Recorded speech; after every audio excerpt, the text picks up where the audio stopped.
फल निकलते हैं, उनके स्वाद अलग अलग होते हैं। ఈ మట్టిలో ఏముంది, మనం విత్తనాలను వేస్తే రకరకాల చెట్లు వస్తాయి, రకరకాల రుచులు గల ఫలాలు వస్తాయి. అసలు ఈ సృష్టిలో ఏముంది అని ఆలోచిస్తామా? इसी मिट्टी में बोते हैं तो फूल निकलते हैं, उनके कलर, उनके रंग अलग अलग होते हैं। ఒకటే మట్టిలో విత్తనాలు వేస్తాము, ఒక పువ్వు ఒక రంగు ఉంటుంది, ఇంకో పువ్వు ఇంకో రంగు ఉంటుంది. और इसी मिट्टी में से वो फूल निकलते हैं, उनकी सुगंध भी अलग अलग होती है। ఒకటే మట్టిలోంచి రకరకాల పువ్వులు వస్తాయి, అయితే ప్రతి పువ్వుకి ప్రత్యేకమైన సువాసన ఉంటుంది. परमेश्वर के कामों को हम लोग पूरी तरह से तो नहीं समझ सकते, पर हाँ ताजुब हमको जरूर होता है। దేవుని క్రియలను మనం అర్థం చేసుకోలేం, కానీ ఆశ్చర్యపోగలం. तो अगर ऐसा देखा जाए तो ये दुनिया तो आश्चर्य के कामों से भरी हुई है। ఈ లోకమంతా ఆశ్చర్య కార్యాలతో, అద్భుత కార్యాలతో నిండిపోయింది. इसलिए भजन 104 के 24 में दाऊद बोल रहा है, how manifold are thy works O Lord। हाँ पढ़ दो भाई, भजन 104 का 24। కీర్తనలు 104:24. యెహోవా నీ కార్యములు ఎన్నెన్ని విధాలుగా ఉన్నవి, జ్ఞానము చేత నీవు వాటన్నిటిని నిర్మించితివి, నీవు కలగచేసిన వాటితో భూమి నిండి ఉన్నది. हे यहोवा तेरे काम अनगिनत हैं, इन सब वस्तुओं को तूने बुद्धि से बनाया, पृथ्वी तेरी संपत्ति से परिपूर्ण है। अभी मैं समझता हूँ कि ये हमारी बड़ी ज़रूरत है कि कभी हम समय निकाल कर एकांत में बैठें और विचार करें, परमेश्वर पिता क्या क्या काम मेरे जीवन में भी आपने किए। నేను అనుకుంటాను, మనం మౌనంగా కూర్చొని కొంత సమయం తీసుకొని నా జీవితంలో ప్రభువు నువ్వు చేసిన కార్యాలన్నింటినీ జ్ఞాపకం చేసుకోవాలి. जैसा कि हमने दूसरा सामुएल 7 के 18 में पढ़ा, तब दाऊद राजा भीतर जाकर यहोवा के सम्मुख बैठा। 2 సమూయేలు 7:18 దావీదు రాజు లోపల ప్రవేశించి యెహోవా సన్నిధిని కూర్చుండి. ऐसे समयों में हमको हमारे परमेश्वर के काम हमारे और आपके जीवनों में हमको याद आते हैं। కొన్ని సందర్భాల్లో నా యొక్క జీవితంలో, మీ యొక్క జీవితంలో దేవుడు చేసిన కార్యాలు ఇలాంటి సమయాల్లోనే గుర్తొస్తాయి. और मैं भी कभी कभी जब अपने बचपन को याद करता हूँ तो और उसके बाद से मैं याद करता हूँ कि ऐसे भी समय आए थे कि मैं मर सकता था।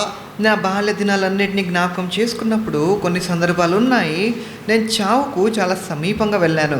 हाँ, ऐसे भी समय आए थे कि एक ही डग का अंतर था मुझ में और मौत में। ఇలాంటి సందర్భాలు కూడా ఉన్నాయి, కొద్ది క్షణాల్లో మరణాన్ని తప్పించుకున్నాను. लेकिन उन सब खतरों से परमेश्वर मुझको बचाता रहा। उस समय तो मैं प्रभु को नहीं जानता था। అయితే ఆ సందర్భాలన్నిటి నుండి దేవుడు నన్ను కాపాడాడు. అయితే ఆ సమయంలో నేను దేవుని ఎరిగిన వాడిని కాదు.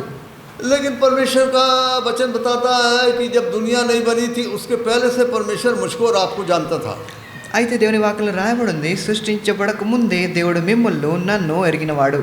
सो इसीलिए परमेश्वर हम लोगों को बचाता रहा और यहाँ तक ले आया। అందుకే దేవుడు మనల్ని కాపాడుతూ, రక్షిస్తూ ఈ రోజు వరకు ఇక్కడ దాకా నడిపించాడు.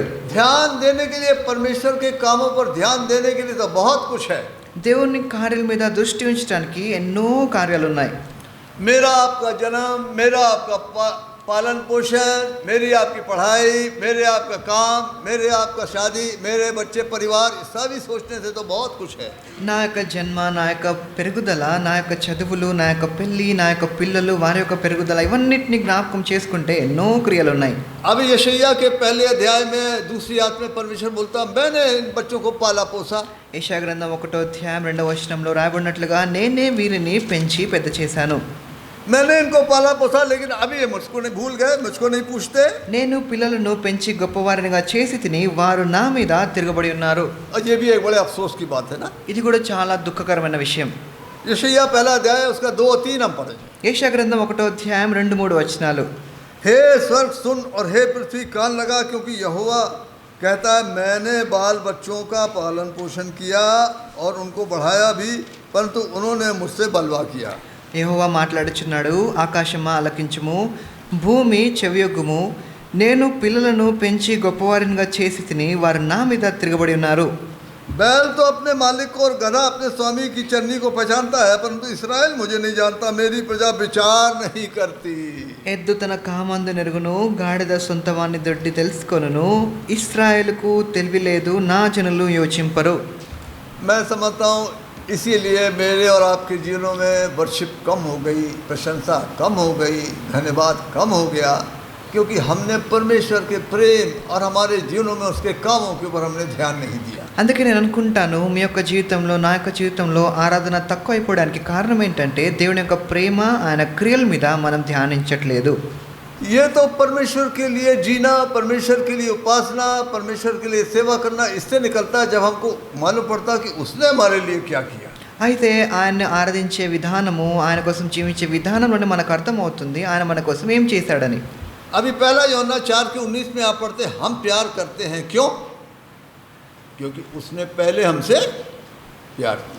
మొదటి యోహాను 4:19 ఆయనే మొదట మనల్ని ప్రేమించెను గనుక మనము ప్రేమించుచున్నాము. हालांकि ये बात जरूर है कि ऐसे बिजी जीवन में भी परमेश्वर हमारे ध्यान को कभी कभी खींचता है अपनी ओर। అంటే ఇది కూడా వాస్తవమే. ఇంత వాస్తవ్యస్తంగా మనం ఉన్నప్పటికీ దేవుడు మన దృష్టిని తన వైపు లాక్కుంటాడు. मैं सोचता हूँ शायद इसीलिए कभी कभी हम लोग बीमारी में डाल दिए जाते हैं ताकि हम थोड़ा बिस्तर पे पड़ लेटे लेटे परमेश्वर के बारे में तो सोचें। అందుకే కొన్నిసార్లు మనకు రోగగ్రస్తులు అయిపోయి వ్యాధి మనకు వస్తుంది. ఎందుకంటే కనీసం అలాగైనా మనం కాసేపు పడుకొని ఆయన గురించి ఆలోచిస్తామని. आज इस संसार में हम लोग इतने बिजी हो गए कि परमेश्वर के लिए सोचने के लिए बिल्कुल थोड़ा सा समय रह गया। ఈ రోజుల్లో మనం ఎంత అస్తవ్యస్తంగా ఉన్నామంటే దేవుని కోసం ఆలోచించడానికి కొంచెం కూడా సమయం లేదు. शायद हो सकता है जब हम लोग मीटिंग में आते हैं तभी सोचते होंगे कुछ। బహుశా మందిరానికి వచ్చినప్పుడు మాత్రమే ఆలోచిస్తామేమో. तो प्यारे बहनों, जब ये परमेश्वर के कामों के बारे में सोचते हैं और उसके उद्धार के बारे में सोचते हैं तो भी हमको बड़ा ताज्जुब होता है। దేవుడు చేసిన అద్భుత కార్యాల గురించి ఆలోచించి ఆయన రక్షణ గురించి ఆలోచిస్తే మనం చాలా ఆశ్చర్యపోతాం. अब मैं अपने बारे में सोचता हूँ, जब मैं अपनी पापी दशा में था तो मैं कैसा बेचैन था, अशांत था। నేను పాపంలో ఉన్నప్పుడు ఎంతో కలవరంతో నెమ్మది లేకుండా ఉన్నాను. और जैसा कि दाऊद ने भजन 38 में बोला, मेरे वो पुराने पाप लड़कपन के जवानी के सड़े घाव के समान बसाते थे। కీర్తనలు 38 నా పాపాలు గాయముల వలె ఎంతో కుళ్ళిపోయి ఎంతో వాసన పట్టినవిగా ఉన్నాయి. और याद रखिए, परमेश्वर के वचन में हमको बताया गया कि जितने भी पाप मनुष्य करता है वो उसके विवेक में खुद जाते हैं।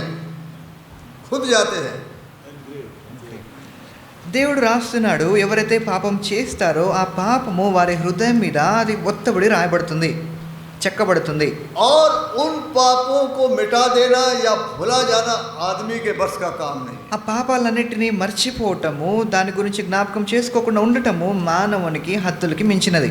ये विचार आपको यिर्मयाह 17 उसकी पहली आयत में मिलेगा। ఇర్మీయా గ్రంథం 17:1 यहूदा का पाप लोहे की टांकी और हीरे की नोक से लिखा हुआ है, वो उनके हृदय रूपी पटिया और उनकी वेदियों के सींगों पर भी खुदा हुआ है।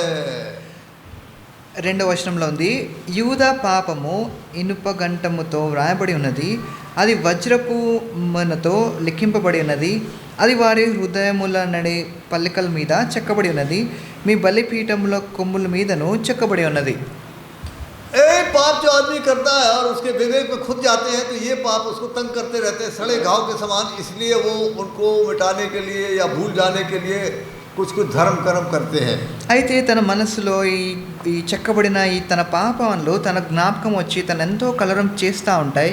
అందుకే వారు కొన్ని మంచి క్రియలు చేయడానికి ప్రయత్నిస్తూ ఉంటారు. मेरे जीवन में भी ऐसे हुआ, मैं भी धर्म कर्म करने लगा। నా జీవితంలో అట్లే అయింది. నేను కూడా ధర్మక్రియలను చేయటం ఆరంభించాను. बाइबल पढ़ने लगा, रात रात को प्रार्थना भी करने लगा। బైబిల్ చదవడం ఆరంభించాను, రాత్రులంతా ప్రార్థన చేయడం ఆరంభించాను. परमेश्वर के काम के लिए दान भी देने लगा। దేవుని యొక్క క్రియల కోసం నేను కొంత డబ్బు కూడా ఇచ్చేవాడిని. कभी कभी गरीबों को जाके भी कुछ नोट बांटने लगा। కొన్నిసార్లు పేదవాళ్ళకు వెళ్ళి వారి కొంత సహాయం కూడా చేసేవాడిని. लेकिन इन सब से मुझको कोई आराम नहीं मिला। అయితే వీటన్నిటిలో నాకు ఎటువంటి విశ్రాంతి దొరకలేదు. कभी कभी मैं सोचा करता था कि अगर मेरे सिर में ऐसी कोई चोट लग जाए तो मैं पुराना सब भूल जाऊं। నేను ఇలా కూడా అనుకునేవాడిని, నా తలకు గట్టిగా ఏదైనా దెబ్బ తగిలితే బాగుండు, నా పాపాలన్నీ మర్చిపోతానేమో అనుకునేవాడిని. हो सकता है ऐसे ऐसे केसेस कभी कभी हुए थे कि कोई सिर में भारी चोट लगने से आदमी पुराना सब भूल गया। చాలాసార్లు ఇట్లా కూడా అవుతుంది కదా, తలకు గట్టిగా దెబ్బ తగిలితే మనం అన్నీ మర్చిపోతాం కదా. लेकिन नहीं, इसका इलाज केवल परमेश्वर के पास है। అయితే ఇది కాదు, కానీ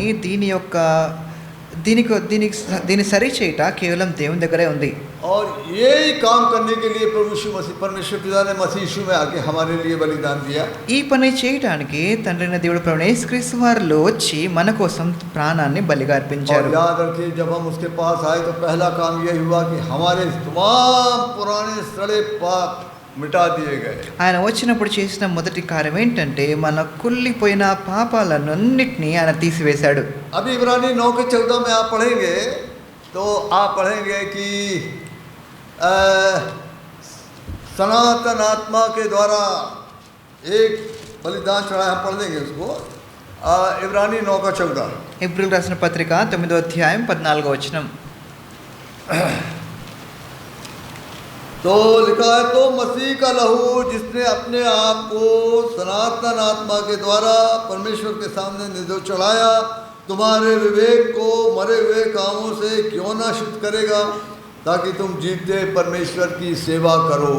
నిత్యుడు ఆత్మ ద్వారా తన్ను తాను దేవునికి నిర్దోషినిగా అర్పించుకొనిన క్రీస్తు యొక్క రక్తము నిర్జీవ క్రియలను విడిచి జీవం గల దేవుని సేవించుటకు మీ మనస్సాక్షిని ఎంతో ఎక్కువగా శుద్ధి చేయును. तो हमने देखा कि ये जो प्रभु यीशु का खून है वो विश्वास करने से काम करता है। యేసుక్రీస్తు వారి యొక్క రక్తము మన విశ్వాసం ఉంచడం ద్వారా తన పని చేస్తుంది. और जब मैं आया था प्रभु यीशु के पास तो ये आयत मेरे जीवन में पूरी हो गई। నేను యేసుక్రీస్తు వారి దగ్గరకు వచ్చినప్పుడు ఈ వాక్యము నా జీవితంలో నెరవేరింది. अभी कभी कभी मैं सोचता हूँ कि वो पुराने बाप जो रात दिन मेरे को तंग करते थे वो कहाँ चले गए। నేను అనుకునేవాడిని గత దినాల్లో రాత్రి పగళ్ళు నా వెంటబడే పాపాలు ఎక్కడికి వెళ్ళిపోయాయి.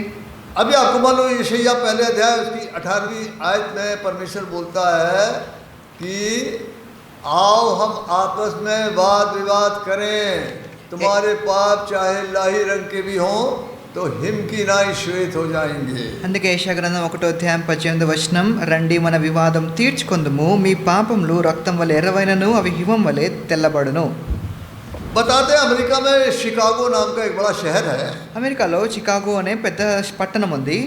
वहाँ पर कुछ मीटिंग अरेंज की गई थी, तो परमेश्वर का सेवक शाम के समय में वचन दे रहा था। అక్కడ ఒక కూడిక ఏర్పాటైనప్పుడు దేవుని సేవకుడు వాక్యాన్ని చెప్తున్నాడు. और वो जो वचन दे रहा था वो यूहन्ना 1:7 के ऊपर बोल रहा था వాక్యం చెప్పే ఆ సేవకుడు యోహాను 1:7 మీద చెప్తా ఉన్నాడు कि मसीह का लहू हमें सब पापों से शुद्ध करता है। యేసు రక్తం మన ప్రతి పాపాల నుండి కడిగి పవిత్రపరచునని చెప్తా ఉన్నాడు. जब उसने मैसेज समाप्त किया तो उस नगर का एक आदमी उससे मिलने के लिए आया। అయితే ఆయన వాక్యం చెప్పిన తర్వాత ఆ పట్టణంలోంచి ఒక ఆయన కలవటానికి వచ్చాడు. और उससे बोलने लगा कि आप क्या मेरे को थोड़ा समय दे सकते हो। ఆయన వచ్చి అన్నాడు, నాతో కొద్దిగా సమయాన్ని గడపగలరా, मैं आपसे कुछ बात करना मांगता हूँ। నేను మీతో కొంత మాట్లాడాలి అని చెప్పాడు. और वो आदमी उस नगर का बड़ा अपराधी आदमी था। అయితే ఆ వచ్చిన వ్యక్తి చాలా గొప్ప దుష్టుడిగా ఆ పట్టణంలో ఉన్నాడు. जिन्होंने मीटिंग अरेंज की थी वो तो उस आदमी को जानते थे। ఆ కూడిక ఏర్పాటు చేసిన వాళ్ళందరికీ ఆయన యొక్క చెడుతనం గురించి తెలుసు. तो वो आदमी बोलने लगा, आपको मेरे साथ चलना पड़ेगा, मैं आपसे कुछ बातें करना मांगता हूं। అయితే ఆ దుష్టమైన వ్యక్తి వచ్చి అంటున్నాడు ఆ సేవకునితో, మీరు కొద్దిసేపు నాతో రండి, మీతో మాట్లాడాలి అన్నాడు. हालांकि भाइयों ने सेवक को बोला कि आप जरा सावधान रहो, ये आदमी बहुत ही खतरनाक आदमी है यहाँ का। అయితే ఆ సోదరులు అన్నారు, మీరు కొంచెం జాగ్రత్త వహించండి, ఈ వ్యక్తి చాలా చెడ్డవాడు అని చెప్తూ వచ్చారు. लेकिन परमेश्वर का दास उसके साथ गया। అయితే దేవసేవకుడు ఆయనతో వెళ్ళాడు. एक गली में वो उसको ले गया शहर की, फिर उसने एक दरवाज़ा खोला, सेवक को अंदर बिठाया, दरवाज़ा बंद किया। ఒక ఇరుకైన సందులో తీసుకెళ్ళాడు. అక్కడ తలుపు లోపలికి ప్రవేశించిన తర్వాత తలుపు వేసేశాడు. उसने पूछा, आज जो आप बोल रहे थे कि यीशु का लहू हमें सब पापों से शुद्ध करता है, क्या सच बात है? ఆయన చెప్తా ఉన్నాడు, ఈరోజు మీరు వాక్యం చెప్పారు కదా, యేసు రక్తము మనల్ని ప్రతి పాపాల నుండి కడిగి పవిత్రపరుస్తుందని, అది వాస్తవమేనా? हाँ, उसने बोला ये परमेश्वर का वचन है, बिल्कुल सच बात है। ఆయన అన్నాడు, ఇది దేవుని వాక్యము, ఇది వాస్తవమే. फिर उसने बोला, आप सुन लीजिए, मैं अपने बारे में आपको बताना मांगता हूँ। ఆయన అన్నాడు, అయితే వినండి, నా గురించి మీకు చెప్పాలనుకుంటున్నాను. ये जो कमरा है यहाँ पर मैं जुआ खिलवाता हूँ। जुआ क्या बोलेंगे इसको? గ్యాంబ్లింగ్, జూదం ఆడేవాడిని, ఈ స్థలంలో నేను జూదం ఆడేవాడిని అని చెప్పాడు. यहाँ से कई आदमी कंगाल होकर चले गए जुए में हार के। నాతో ఆ జూదం ఆడుతూ చాలా మంది దివాలా తీసి వెళ్ళిపోయారు. उसने रात से एक पिस्तौल भी निकाली। ఆయన ఒక గన్ను కూడా తీసి చూపించాడు. बोले इसी झगड़े में मैं 2 आदमियों को मार भी चुका हूँ। ఈ స్థలంలోనే ఇద్దరిని చంపేశాను కూడా అని చెప్పాడు. अभी आप बताइए, क्या मेरे लिए क्षमा है? ఇప్పుడు చెప్పండి, నన్ను క్షమిస్తాడా దేవుడు? आप परमेश्वर के दास ने बोला, बिल्कुल क्षमा है। अगर आप पश्चाताप करो, विश्वास करो प्रभु यीशु के, तो उसके खून के द्वारा आपके लिए क्षमा है, शुद्धता है। అయితే సేవకుడు అన్నాడు, మీరు విశ్వాసం ఉంచి ప్రార్థిస్తే ఆయన రక్తంలో మీకు క్షమాపణ ఉంది అని చెప్పాడు. उसने बताया, देखिए यहाँ शराब भी पिलाता हूँ लोगों को, ये सब शराब भी रखी है यहाँ पे। అయితే ఆయన అన్నాడు, నేనెంతో త్రాగుబోతును కూడా, मैंने कई लोगों की जिंदगी बिल्कुल बर्बाद कर दी। నేనెంతో మంది జీవితాల్లో నాశనం చేశాను. क्या मेरे लिए क्षमा है? నాకు కూడా క్షమాపణ ఉందా? परमेश्वर के साथ बोला बिल्कुल क्षमा है, ये तो परमेश्वर का वचन है। దేవుని సేవకుడు అంటూ వచ్చాడు, ఇది దేవుని వాక్యము, నీకు క్షమాపణ ఉంది. वो आपके पाप कैसे भी हो, लेकिन प्रभु के खून के में क्षमा और शुद्धता है। నీ పాపాలు ఎలాంటివైనప్పటికీ దేవుని యొక్క రక్తంలో నీకు క్షమాపణ ఉంది అని చెప్పాడు. फिर उसने बताया, सुनिए, मैंने एक लड़की से धोखा देके शादी किया, वो लड़की को कभी मेरे जीवन में कोई प्रेम नहीं मिला। అయితే చెప్పాడు, నేను ఒక అమ్మాయిని మోసం చేసి పెళ్లి చేసుకున్నాను, నాకెప్పుడు ప్రేమ దొరకలేదు. मेरी पत्नी और मेरी जो बेटी है, वो तो मैं कहता हूँ, उन लोगों को मेरे से इतना भय लगता है, उन लोगों को मैं उनके लिए बड़ा भय का कारण हूँ।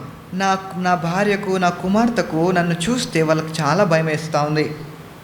क्या मेरे लिए क्षमा है? నాకు క్షమాపణ ఉందా?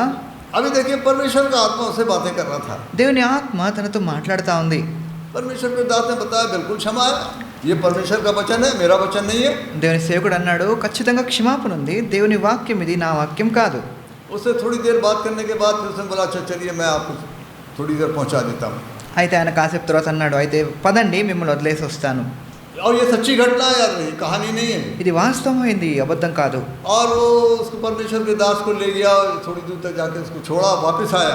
ఆ దేవసేవకుని తీసుకెళ్ళి కొద్ది దూరం వెళ్ళిన తర్వాత విడిచిపెట్టేసి తిరిగి వచ్చేసాడు. वापस आके उसने उस कमरे का सारा फर्नीचर तोड़ डाला। తిరిగి వచ్చిన తర్వాత తన దగ్గర ఉన్న ఫర్నిచర్ అంతటిని పగలు కొట్టేశాడు. जितनी शराब थी उसने बाहर नाली में बहा दी। అన్ని బాటిల్స్ అన్ని బయట ఇసిరేశాడు. सवेरा होने तक वो वहीं बैठा रहा। పొద్దున ఇంతవరకు అక్కడ కూర్చొనే ఉన్నాడు.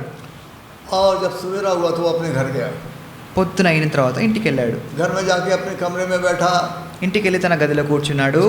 उसकी छोटी लड़की आई बुलाने के लिए कि डैडी नाश्ता तैयार है। చిన్న కుమార్తె వచ్చింది, నాన్న బ్రేక్ఫాస్ట్ రెడీగా ఉంది, వచ్చి తినండి అని చెప్పడానికి వచ్చింది. अभी उस छोटी लड़की को उसने बोला, कम हियर डार्लिंग।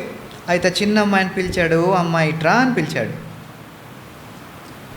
अभी उस लड़की को इतना ताजुब हो गया कि आज पापा ऐसा बोले, कम हियर डार्लिंग। అయితే ఆ అమ్మాయికి ఇంత ఆశ్చర్యపోయింది, మా నాన్న ఇంత ప్రేమగా పిలుస్తున్నాడు నన్ను అని. वो तो दौड़ के अपनी माँ के पास गई। పరిగెత్తుకొని వాళ్ళ అమ్మ దగ్గరికి వెళ్ళిపోయింది. बोले